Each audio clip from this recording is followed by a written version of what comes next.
1940년 3월 2일 제2차 세계대전이 한창이던 이 시점에 독일 최고사령부에서는 역사상 가장 대담한 작전 계획 하나가 최종 승인을 받았습니다.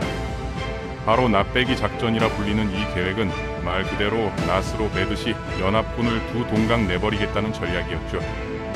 누가 봐도 무모해 보이는 이 작전은 당시 독일 장군들조차 고개를 젓게 만들었던 계획이었거든요.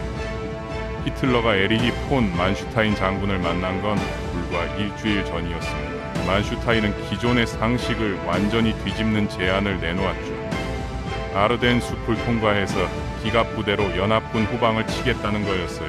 아르덴이라는 곳은 울창한 숲과 좁은 도로로 가득한 전차가 통과하기엔 최악의 지형이었거든요. 그래서 프랑스군은 그곳이 안전하다고 믿었던 겁니다. 히틀러는 만슈타인의 계획에 매료되었습니다. 기존 독일군 수뇌부는 1차 세계대전 때처럼 벨기에를 통해 정면 돌파하는 전통적인 방식을 고수했죠. 하지만 만슈타인과 히틀러는 달랐어요. 프랑스군이 예상하는 바로 그 방향으로 공격하는 척하면서 실제로는 아무도 예상하지 못한 아르덴을 통과해 영국군과 프랑스군의 후방을 노린 거죠. 오늘은 1940년 3월 초 유럽의 운명을 바꿀 이 대담한 작전이 어떻게 구체화되었는지, 그리고 그 무렵 벌어지던 다른 전선들의 이야기를 살펴보겠습니다. 이 계획은 사실 1차 세계대전의 슐리펜 계획을 완전히 뒤집은 버전이었습니다. 1914년 독일군은 프랑스가 독일 국경을 통해 진격할 것으로 예상하고 벨기에를 우회해 프랑스 후방을 공격했었죠.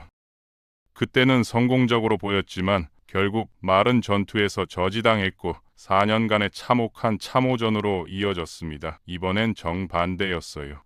독일군은 연합군이 벨기에로 진격할 것을 예상했고 그 사이 아르덴을 통과해 우회하려는 거였죠. 낫배기 작전의 핵심은 세 개의 군집단의 역할 분담이었습니다. 북쪽의 B군 집단은 페도어 폰 보크 장군이 지휘했는데 이들의 임무는 벨기에와 네덜란드로 진격하는 거였어요. 이건 일종의 미끼였죠. 연합군을 최대한 동쪽으로 끌어들여서 진짜 주공격을 숨기려는 거였거든요. 중앙의 A군 집단은 게르트 폰 룬트슈테트가 지휘했고 바로 여기가 핵심이었습니다. 7개 기갑사단을 동원해 아르덴을 돌파한 뒤 멘즈강을 건너 북서쪽으로 질주해서 솜강과 해협까지 도달하는 게 목표였죠. 남쪽의 C군 집단은 비렐름 리터 폰 리브가 지휘했는데 이들은 마지노 방어선을 압박하는 역할이었습니다. 기갑사단은 하나도 없었어요. 그저 프랑스군이 북쪽으로 병력을 이동시키지 못하게 묶어두는 것만으로도 충분했거든요. B군 집단에는 3개 기갑사단, A군 집단에는 무려 7개 기갑사단이 배치되었습니다. 전체 전차 전력의 대부분을 한 곳에 집중시킨 거죠. 폰 보크 장군은 이 계획에 격렬하게 반대했습니다. 그는 참모 총장 프란츠 할더에게 이렇게 항의했죠. 마지노 방어선에서 불과 16km 떨어진 곳에서 돌파를 시도하면서 프랑스군이 가만히 있을 거라고 믿느냐고요. 산악 지형인 아르덴의 좁은 도로에 전차를 몰아넣으면서 마치 적 공군이 존재하지 않는 것처럼 행동하는 게 말이 되느냐는 거였어요.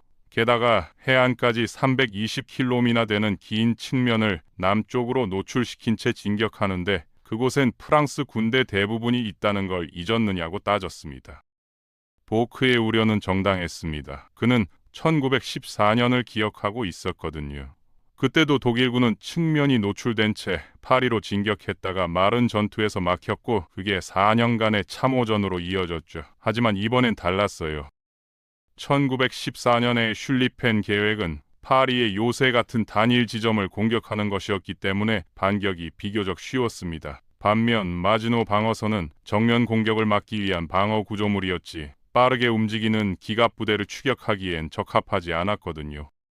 독일 기갑사단의 속도가 관건이었습니다. 폴란드 침공에서 이미 입증되었듯이 이들은 하루에 5-60로터를 주행할 수 있었어요. 프랑스군은 어느 위치에 있든 그런 속도를 따라잡을 수 없었죠. 게다가 공중에서는 루프트바페가 압도적이었습니다. 독일 공군은 영국과 프랑스를 합친 것보다 더 많은 항공기를 보유했고 무엇보다 지상군과의 협조가 훨씬 뛰어났거든요.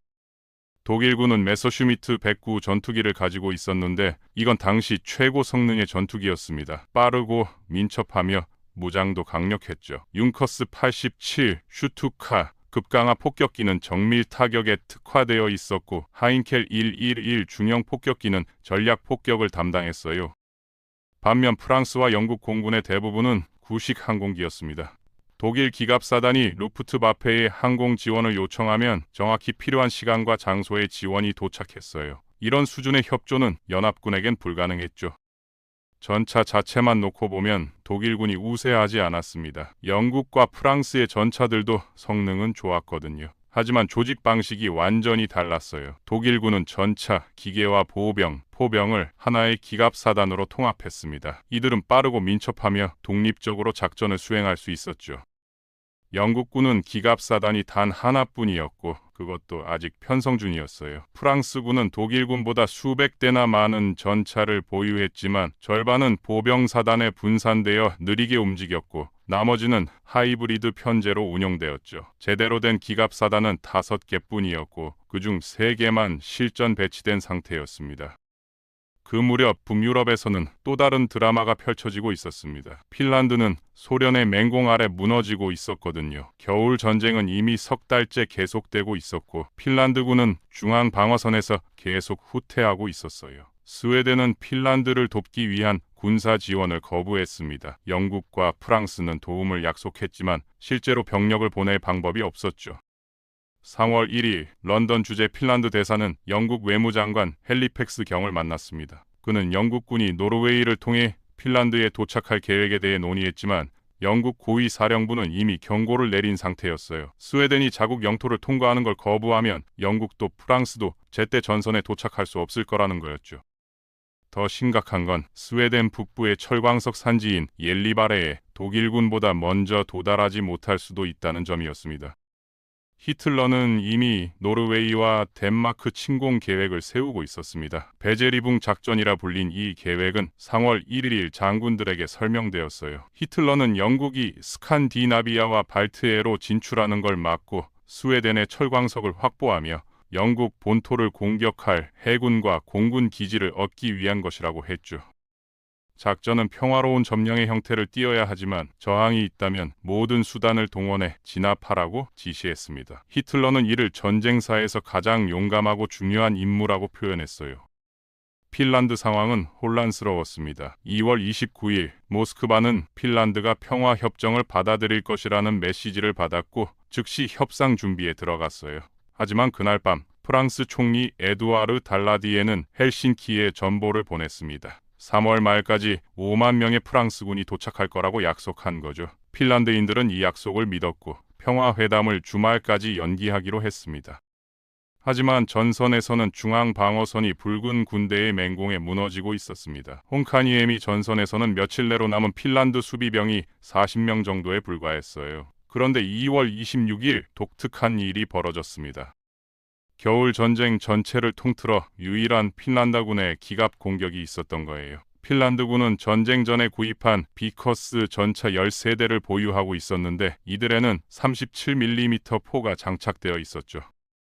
소련군은 완전히 놀랐습니다. 핀란드에 전차가 있을 거라고는 생각도 못했거든요. 핀란드 전차들은 처음엔 성공적이었어요. 하지만 곧 소련 전차를 만났고 소련 전차의 장갑은 핀란드의 공격을 견뎌냈죠. 결국 핀란드 전차들은 파괴되었습니다. 역사학자 윌리엄 트로터는 이 공격에 대해 이렇게 썼어요. 전체 작전이 절망의 악순환 속에서 일어났으며 이 전차들로 훨씬 더 많은 것을 얻을 수도 있었는데 무모하게 소진되어 버렸다고요. 소련군 사령관 세멸 티모셰코는 2월 28일 중앙선을 향한 대규모 공세를 계획했습니다. 하지만 그가 공격할 무렵 핀란드 사령관 칼 구스타프 만네르하임은 이미 3번째이자 마지막 방어선으로 후퇴 명령을 내린 상태였어요. 소련군은 대부분 빈 진지를 공격했죠. 핀란드군은 여러 거점을 유지하며 귀중한 시간을 벌려 했지만 상황은 점점 악화되고 있었습니다. 그 주말에 2가지 주목할 만한 일이 있었습니다. 2월 25일 영국은 독일에 대한 전단지 살포 캠페인을 시작했어요. 6일간 계속될 이 작전에서 수백만 장의 전단지가 독일 상길 상공에 뿌려졌죠. 그리고 2월 말 프리츠 토트 박사가 독일의 모든 신규 인력을 군사 목적으로 재배치하는 책임자로 선정되었습니다. 이에 대해선 다음 주에 더 자세히 다뤄질 예정이었어요. 1940년 3월 초 8일이라는 짧은 기간 동안 유럽의 운명을 결정짓게 될 여러 계획들이 구체화되었습니다. 핀란드는 여전히 버티고 있었지만 프랑스의 공허한 약속은 핀란드인들이 협상 테이블로 가는 것을 막았을 뿐이었죠. 독일은 노르웨이 침공을 준비했고 영국과 프랑스도 노르웨이 개입을 계획했습니다. 하지만 무엇보다 중요한 건 서부 전선에 대한 독일의 계획이었어요. 나빼기 작전은 상상력이 풍부한 새로운 아이디어였습니다. 아르덴을 통한 기갑부대의 돌파, 참호전의 회피, 이 모든 게 제대로만 작동한다면 말이죠. 하지만 역사가 보여주듯이 전쟁에서 놀랍도록 새로운 시도는 엄청난 성공이나 엄청난 실패, 둘 중 하나로 귀결되곤 했거든요. 1914년에 슐리펜 계획은 실패했고 4년간의 참호전을 낳았습니다. 1940년의 나빼기 작전은 어떻게 될까요? 독일 장군들조차 반신반의했던 이 계획이 정말로 성공할 수 있을까요? 프랑스와 영국은 독일군보다 더 많은 군대를 가지고 있었고 더 많은 전차도 보유하고 있었어요. 하지만 조직과 전술, 그리고 무엇보다 속도에서 독일군은 완전히 다른 차원에 있었습니다. 기갑사단과 루프트바페의 완벽한 협조, 빠른 기동과 대담한 우회, 이 모든 것이 한데 어우러진다면 불가능해 보이는 것도 가능할지 모르죠. 개인적으로 이 시기를 보기 전까지만 해도 전쟁이란 물량과 병력 수로 결정되는 거라고 생각했었는데 나빼기 작전의 구상을 보니 전혀 다른 생각이 들기도 하네요. 때로는 대담한 발상 하나가 모든 상식을 뒤집을 수 있다는 걸 보여주는 거죠. 물론 그게 성공할지 실패할지는 아직 아무도 모르는 일이었지만요. 앞으로 몇 주 안에 이 계획이 실행될 것이고 그 결과는 유럽의 운명을 완전히 바꿔놓게 됩니다. 오늘은 1940년 3월 초 역사상 가장 대담한 군사작전이 최종 승인받던 그 8일간의 이야기였습니다.